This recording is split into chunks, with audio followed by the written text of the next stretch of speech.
Morning students, I hope you और all well. Student, आज हम नया चैप्टर प्रोबेबिलिटी शुरू करेंगे, class 12 mathematics. Yes, class 12 mathematics के अंदर चैप्टर नंबर 13 है हमारा प्रोबेबिलिटी। तो आज हम इसको शुरू करेंगे और सबसे पहले इसकी जो एक्सरसाइज है वो 13.1 करेंगे।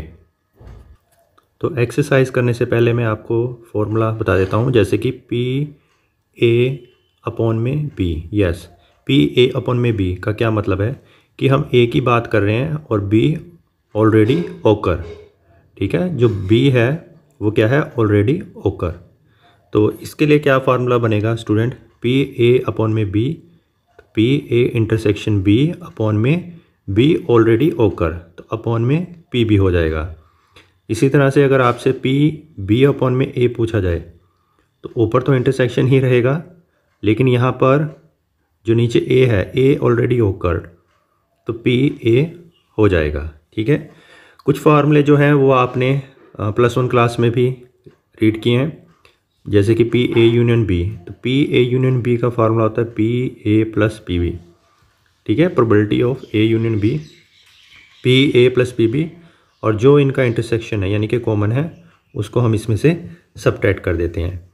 किसी क्वेश्चन में अगर नोट की बात आती है, जैसे पी ए नोट, तो पी ए नोट क्या होता है, 1 माइनस प्रोबेबिलिटी ऑफ ए, यानी कि पी ए को माइनस कर देंगे। और जब पी बी नोट की बात आएगी तो 1 माइनस पी बी हो जाएगा। ठीक है, तो पी ए दिया हुआ है तो पी ए नोट निकाल सकते हैं, पी बी दिया हुआ है तो आप पी बी नोट निकाल सकते हैं। तो क्वेश्चन नंबर फर्स्ट जो है एक्सरसाइज 13.1 में, इसमें हमें प्रोबेबिलिटी यानी कि पी ई दिया हुआ है 0.6, पी एफ दिया हुआ है 0.3, और साथ में जो इनका इंटरसेक्शन है वो भी स्टूडेंट हमें दिया हुआ है 0.2। और फिर कहता है कि फाइंड पी ई अपॉन में एफ। ठीक है, और साथ में फिर कहता है पी एफ अपॉन में ई। ये दोनों वैल्यू आपको निकालनी है। तो सबसे पहले हम पी ई अपॉन में एफ निकालेंगे। इसके लिए क्या होगा कि एक तो इनका इंटरसेक्शन हो जाएगा ऊपर, जैसा कि फार्मूला मैंने आपको बताया, और एफ ऑलरेडी होकर है तो नीचे पी एफ आ जाएगा। तो इंटरसेक्शन है 0.2 अपॉन में पी एफ की वैल्यू है 0.3, तो पॉइंट हम हटा देंगे तो 2 अपॉन में 3 वैल्यू आ जाएगी। सेकंड जो है पी एफ अपॉन में ई, ये निकालना है, तो P E intersection F upon में नीचे पी ई आएगा स्टूडेंट। तो पी ई इंटरसेक्शन एफ की वैल्यू है 0.2 एंड नीचे जो पी ई है इसकी वैल्यू है 0.6, तो पॉइंट हटा लेंगे तो 2 अपॉन में 6, सोल्व किया तो 1 अपॉन में 3 वैल्यू आ गई। तो ये हमने किया क्वेश्चन नंबर फर्स्ट। जस्ट आपको क्या है कि फॉर्मूले अगर याद हैं तो जो वैल्यूज़ वाले क्वेश्चन होते हैं वो आप डायरेक्ट फार्मूला में वैल्यू पुट करके निकाल सकते हैं। नेक्स्ट जो है इसके अंदर स्टूडेंट हम क्वेश्चन नंबर 3 करेंगे। इसमें पी ए दिया हुआ है 0.8, पी बी वैल्यू दी हुई है student 0.5 and P B upon में ए वैल्यू दी हुई है स्टूडेंट 0.4। ठीक है, अब इसके अंदर पहला काम क्या है कि आपको पी ए इंटरसेक्शन बी निकालना है।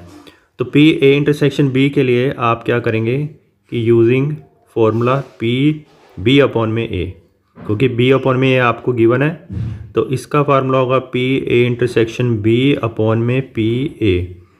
तो बी अपॉन में ए की वैल्यू है 0.4, पी ए इंटरसेक्शन बी की वैल्यू है वो आपको निकालनी है, पी ए गिवन है 0.8। तो क्रॉस मल्टीप्लाई करेंगे हम, तो पी ए इंटरसेक्शन बी 0.8 को 0.4 से मल्टीप्लाई करेंगे तो 0.32। ठीक है स्टूडेंट, तो ये 0.32 किसकी वैल्यू आ गई हमारे पास, पी ए इंटरसेक्शन बी की। नेक्स्ट जो है हमें सेकंड कहता है कि पी ए अपॉन में बी निकालना है। तो इसके लिए पी ए इंटरसेक्शन बी को हम नीचे पी बी से डिवाइड कर देंगे। तो इंटरसेक्शन की वैल्यू है 0.32 और पी बी गिवन है 0.5। तो 0.5 में जैसे पॉइंट हट जाएंगे हमारे, तो 32 अपॉन में 100 और नीचे 5/10, तो नीचे 100 आ गया और 5/10 ऊपर, 0 से 0 कैंसिल हो गई। तो जस्ट हमारे पास 32 अपॉन में 50 वैल्यू आ गई, और इसको अगर हम डिवाइड करेंगे तो स्टूडेंट 0.64 आ जाएगा। नेक्स्ट जो है थर्ड पार्ट करते हैं, उसमें आपको पी ए यूनियन बी निकालना है। इसका फार्मूला मैंने आपको स्टार्टिंग में बताया था, P A plus P B minus P A intersection B. तो पी ए की वैल्यू स्टूडेंट हमारे पास क्या है, गिवन है 0.5, पी बी अगेन 0.5 और इंटरसेक्शन निकाल चुके हैं 0.32। तो 0.5 स्टूडेंट हो गया 1.0 माइनस 0.32। तो इनको सब्ट्रैक्ट करेंगे तो स्टूडेंट हमारे पास क्या वैल्यू आ जाएगी, देखिए 1.0 है एंड 0.32। तो इसको हमने सब्ट्रैक्ट कर दिया तो 0.68 जो है वो आंसर आ गया। चलते हैं नेक्स्ट क्वेश्चन की तरफ। स्टूडेंट ज़्यादातर इसके अंदर क्वेश्चन जो है वो फॉर्मूले बेस के ऊपर है, तो फॉर्मूला स्टार्टिंग में जो बताया उसी बेस पर आपको क्वेश्चन मिलेंगे। स्टेटमेंट वाला हम क्वेश्चन करते हैं, क्वेश्चन नंबर 7। इसमें कहता है कि टू कॉइन्स को आपने टोस्ट किया, ठीक है, 2 कॉइन को टोस्ट किया। और फिर फर्स्ट पार्ट पूछता है ई क्या है, टेल अपीयर्स ऑन 1 कॉइन, ठीक है। और इसके अंदर जो एफ है 1 कॉइन शो हेड और ए कॉइन जो है वो शो हेड कर रहा है। तो यहाँ पर आपको जो है प्रोबेबिलिटी बतानी है। तो सबसे पहले हम क्या करेंगे, इसके अंदर सॉल्यूशन में सैम्पल स्पेस बना लेंगे। जब हम 2 कॉइन को टॉस करते हैं या तो हेड आएगा, हेड टेल हेड और टेल आएगा, ठीक है स्टूडेंट, जब हम 2 कॉइन को टॉस करते हैं। अब जो फर्स्ट है टेल्स अपीयर ऑन 1 कॉइन, तो 1 कॉइन पर टेल आ रही है। तो ये कौन से हैं जो 1 कॉइन पर टेल वाले, HT एंड TH, ठीक है। तो और ये हमारा हो गया PE।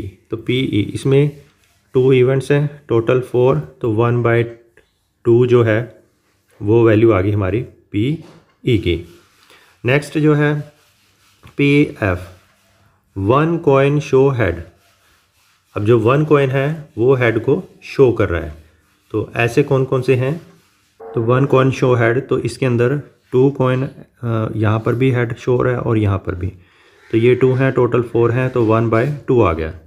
अब इसके अंदर जो कॉमन स्टूडेंट PE और PF में दोनों में ही हेड टेल हेड वाले दोनों में ही कॉमन आ रहे हैं। तो 2/4, तो ये भी 1/2 आ गया।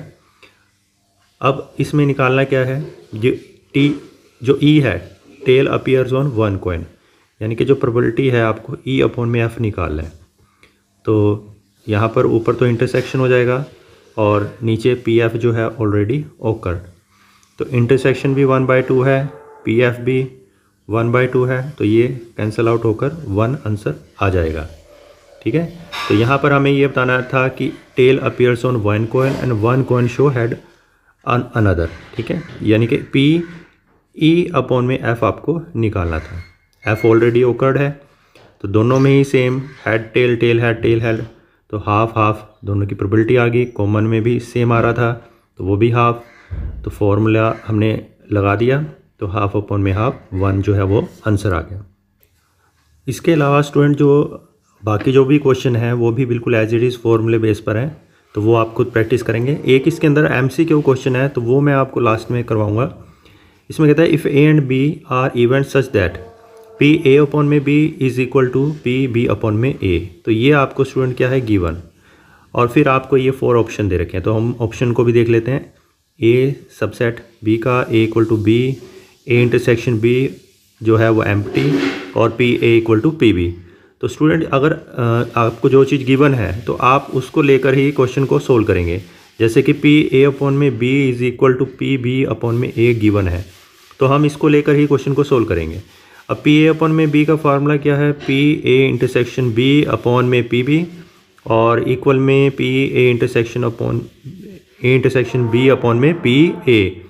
अब ऊपर जो इंटरसेक्शन है, ठीक है, वो सेम हो गए, ये यानी कि ये टर्म कैंसिल होगी, तो क्रॉस मल्टीप्लाई किया मैंने, सो PA=PB। जस्ट ये चीज़ गिवन थी स्टूडेंट, मैंने फॉर्मूला लगाया, ऊपर वाली टर्म कैंसिल आउट हो गई, क्रॉस मल्टीप्लाई किया, तो मेरे पास आ गया PA=PB, जो कि हमारा D ऑप्शन है, ठीक है स्टूडेंट।